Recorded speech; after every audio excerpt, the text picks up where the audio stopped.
I moved into my new apartment 3 weeks ago, top floor, Unit 7C.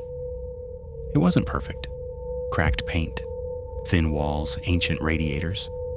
But it was cheap and quiet. The entire floor above me was storage. No residents, no noise. At least, that's what the landlord said. The first night I heard footsteps, slow, measured. Walking directly above my bed, I laughed it off. Old buildings do that. Creaks, settling beams, expanding pipes. But the steps were too steady, too deliberate, too heavy. At 2:14 a.m., the walking stopped. Then something scraped across the floor above me, like a chair being dragged. I checked the email from the landlord just to be sure. 7th floor, storage only. No tenant access. I barely slept that night. The second night. The footsteps returned. Same time, 2:14 a.m. exactly, except tonight, they didn't walk in circles. They stopped directly above my bed. One creak, then nothing. I stared at the ceiling so long my eyes burned. Just before sunrise, something dropped onto the floor above. A heavy thud that shook the dust loose from the ceiling vent. I emailed the landlord. No reply. The third night, the voice around midnight. I heard what sounded like whispering. Ace, not words, just breath. A slow rhythmic exhale, right above the vent.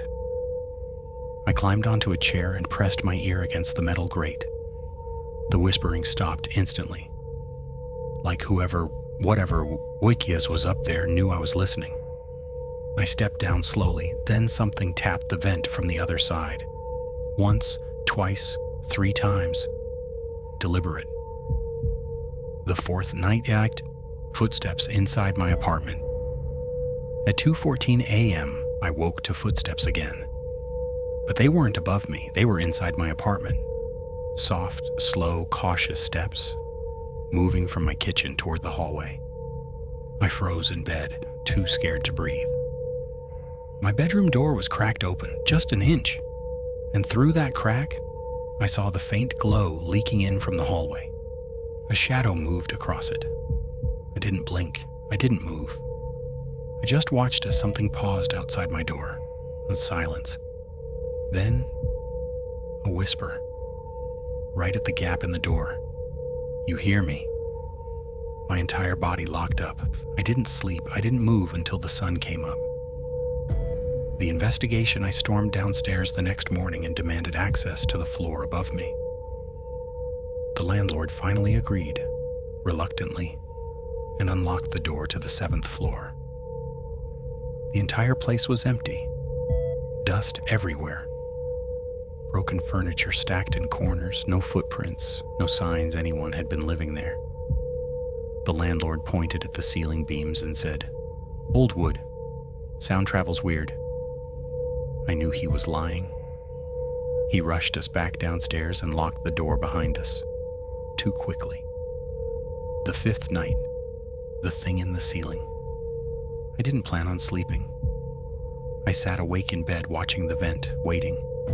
At exactly 2:14 a.m., something shifted inside the ceiling, not footsteps, crawling, long, dragging movements along the beams. Then a slow, deep breath sucked inward, the kind a person makes before speaking.